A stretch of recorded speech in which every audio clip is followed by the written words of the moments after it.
Greetings, duelists, and welcome to another video. So, I'm a little behind in the news. I was pretty much working the entire day yesterday, but we got new India crafts, and I really want to talk about them. Uh, if you guys have been on this channel for at least the past month, you already know that I actually hard tested this deck, played over 30 matches with it, and I arrived to a lot of conclusions that came with this archetype. So before we talk about the new support, we need to talk about the archetype at hand and the things that this deck is facing at the moment. One big takeaway from Craft is that this is one of the most consistent decks out there. Like, you have around 15 starters prior to the new support mentioned. This deck is extremely powerful going first. Like, there's not a lot of things a lot of decks can do to play around what you're trying to do with this deck. However, this deck is not perfect at any mean with the things that you're trying to do with it. This deck does have really bad matchups, like Mitsurugi, Draco Tail, and Malice are like the really big ones.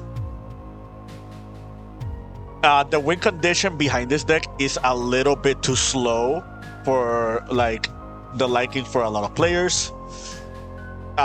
Just relying on easy counters for Indianapolis is just not good enough, in my opinion, at least for the current pace that this deck or this meta game is facing against this deck. A lot of my matches has been won because of alternate win conditions. Like flipping a Torimar with Karma Cannon has won me a lot of games. Activating certain floodgates just makes it really hard for your opponent to like keep up with what this deck is doing. Some blowout hand traps like Nibiru are not that bad in this deck either. Yeah, this is like my main takeaway from Craft at the moment. What does this deck need? And did Blazing Dominion deliver for the things that this deck needed? In my opinion, after hardcore testing, I feel like the deck needed like 3 different things. The first thing it needed is a way to deal with chain blocking. Like, these chain blocking decks are just ridiculously hard to like defeat. I did not add Cool Tune, but Cool Tune is another really bad matchup for the deck for that same reason. I would have liked something I would like is like easier way to get to your boss monsters. Like, yes, you do have a lot of starters that you get you to your boss monsters, but maybe something like Mimical Maker, something that just sets you like an Craft from the deck would have been really cool. Obviously, you showing your Craft before you set it, and that kind of gives you like more ways to play around like what your opponent has. Yeah, and another thing I would like for this deck is another win condition besides just relying on Indianapolis.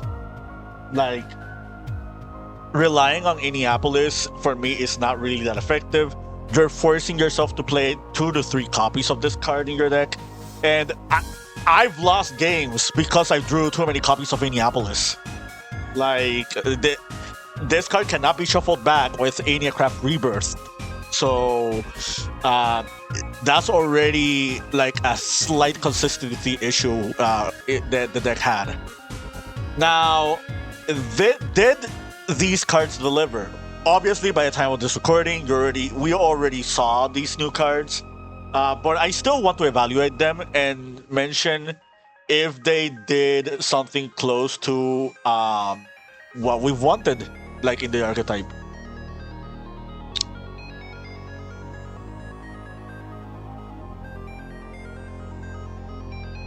So the first card that we're gonna talk about is called Trito Craft Exapat. Uh, this is another skill 1. It has the same skill 1 effect as all the other Enya crafts. The hand effect is the same effect. The flip effect is where it gets different. When your opponent activates a card effect that includes an effect to set a card, you can change this card to face up defense position, add an Enya craft from your deck. Upon being flipped, destroy a spell or trap your opponent controls, and if you do, special summon one monster from your hand face down. So, this is a cool card. The first thing about this card that we have to mention is it's another starter. Like, if you do the count, that puts us at 18 starters in the deck. That is a 96% chance of opening a starter in your opening hand. Like, this deck is pretty much one of the most consistent decks in the game now. And this is not the first deck ever that had like a lot of these starters. The problem is, right? A lot of these decks that are really hyper consistent have a very common issue. What if you draw too many starters? Like, all of a sudden, you have very redundant cards in your engine. Enya Craft is not one of those decks. Enya Craft is a strategy where the more starters you open, the better your hand is. So, this deck pretty much became the most consistent deck in the history of the game. Because not only do you have a lot of starters, you have starters that are not redundant. Like, all these starters actually do something in your strategy. So that's one big takeaway that we have with this new card. I felt like 15 starters was already enough, but another starter is more than welcomed. Now let's talk about the field effect. So your opponent setting a card is the condition for flipping this card. And there are a few cards to mention. Remember this card? This is a new card that comes out in Birth Protocol. This is Exosister support. This card already triggers the condition for this card. Orchest is another deck that has been like showing some amount of play as of late, especially in the OCG. Draco Tail is obviously another one. There are a few other notable mentions. Heka Hands is another strategy that sets cards. Diabell Star and like the Sinful Spoils cards are also set cards.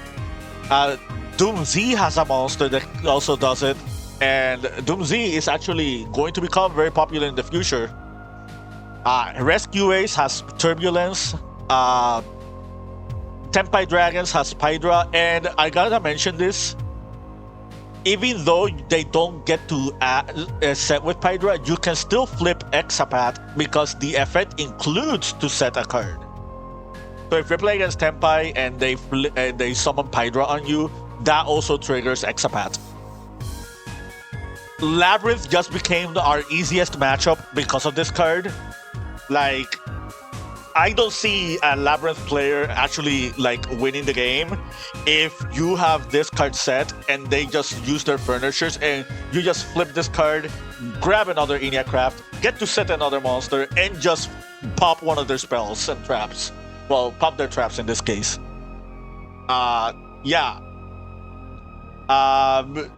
Gem Knight is an honorable mention. One of their main win conditions of Gem Knight is Gem Knight Quartz setting Brilliant Fusion. So being able to flip this and just pop the Brilliant Fusion is also a worthwhile mention. So yeah, there are a lot of practical applications of this card. This card is not gonna be good against every single popular deck, but right now Draco Tail is really popular, and this card already does something very well against Draco Tail. If you end up facing any of the aforementioned rogue decks that I've talked about, then this card is good against all of them as well. Alright. let's talk about the next card. So this is Eniacraft Reset. This card has a very basic effect. You place Enneapolis from your deck or graveyard face up to your field, and if you already control Enneapolis, you can negate cards up to the number of Pendulum cards in your Pendulum zone. Take note, it does not specifically has to be Eniacraft. Like, it could be any Pendulum monster. Also, it says cards in your Pendulum zone. I don't know if this means like even face down cards. Feel free to correct me in the comments if you know that the answer to that. The other effect, if your opponent activates a card or effect while this card is in your graveyard, you can banish this card, change an Eniacraft monsters you control to face down defense position up to a number of cards in your Pendulum zone. So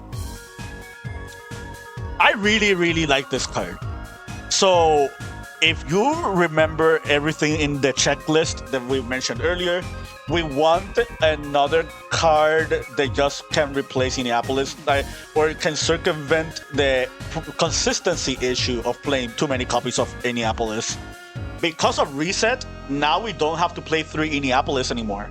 We can just play 1 or even 2 copies of it, which is something that I really like. Now, if you don't open neither Enneapolis or Reset, you can just use any of these to just reveal 2 copies of Reset and 1 Enneapolis. Which is something I pretty much welcome. In the off chance you already open Enneapolis and you're trying to use this as a board breaking card, this also has that function. The last effect sounds really niche at first, but you need to take in consideration you're going to be flipping your Eniacraft at a very consistent rate, especially if you go second. So by having this card like in your graveyard, this does 2 things for us.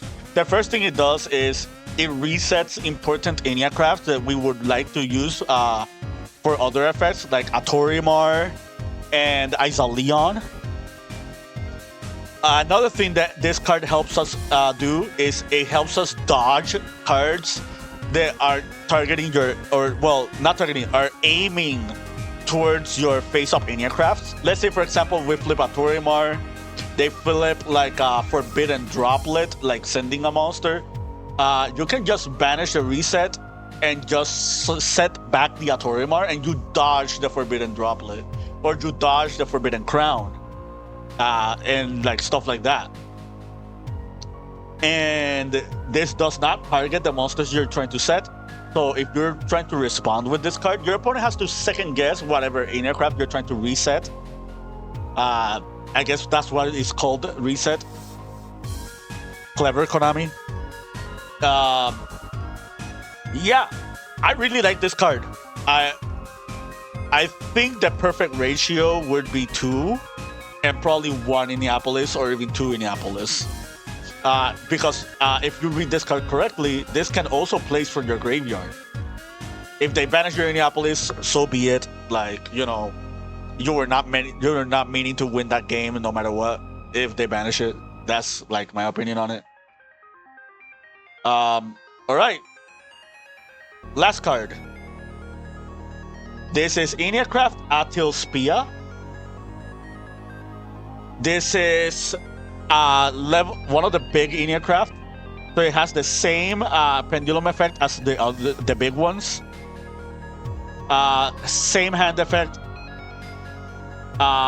Let's read the flip and the passive effect. When your opponent activates a card or effect as chain link 3 or higher, change this card face down. Flip this card. Negate the activations of your opponent's cards and effects activated before the effect in this chain. And if you do, destroy the negated cards. Alright, for people that are not people that are newer to the game, we do have a card in the game that is very similar to this. It's called Vanity's Call. This card is really good. This card fixes one big issue that the deck had, and it's like these matchups. Like, chain blocking was this deck's bane of like existence, and we now have an answer to those strategies. Let's read the last effect. After this card was flipped face up while it's in the monster zone, your opponent cannot activate the cards or effects in response to their activations or their own cards or effect. So the passive effect is also really strong. It basically means that your opponent is not going to chain block against you, and not being able to chain block is a really, really, really big deal. Like, by not being able to chain block their own cards, that means whatever you have to negate or stop their cards cannot be like, can easily just stop them. Like, a lot of these breaker type decks or a lot of these strategies are really strong going second because they have the ability to chain block. By preventing chain blocking, you basically just eliminating the factor of those decks breaking your boards or interrupting your boards. Yeah, prior to this card's existence, Mitsurugi and Dracotail were really hard matchups. Now the matchup is a lot more manageable because of this card. And this doesn't just stop Mitsurugi and Dracotail. Remember Labyrinth? And we talked about Labyrinth a little bit ago. This card just stomps on Labyrinth as well. Like, this card stomps on Labyrinth. This card stomps like other fusion decks. Like, if Chadols get popular in the future, this card will be really strong against them. If like, I try to think of other strategies off the top of my head. Chimera is another good example. Killer Tune. That deck also chain blocks. So this card is actually decent against the Killer Tune deck. Yeah.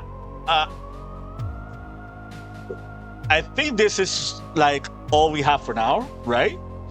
So you already seen replays. I do highly suggest you watch Lithium 2300's video showcasing this deck. It kind of perfectly shows you what these cards do. I will leave the video in the description. Yeah, I really like these cards. I don't think this fixes every problem. Malice is still our worst matchup. And we don't have good enough cards against them. However, I feel like this is enough for this strategy to be like a lot more respectable. Like, just having a deck that has a toolbox answer for almost everything. And again, I want to preface this. I cannot preface this enough. This is the most consistent deck in the game. Like this, there's no other deck in the game that has as many starters as this one and does not suffer from consistency issues. That already is a really big play factor. But yeah, that's all I have to talk about involving Eniacraft. Before we end, I do want to talk a little bit about this card. So, if anybody is interested in me doing something with this card, I do have a deck idea in mind. And spoilers, it does involve Eniacraft. So, yeah, feel free to let me know in the comments if you're interested in my take on this card. Because this card, it's a lot more interesting than people are giving it credit for. Alright, that's it from me. Keep practicing and keep dueling.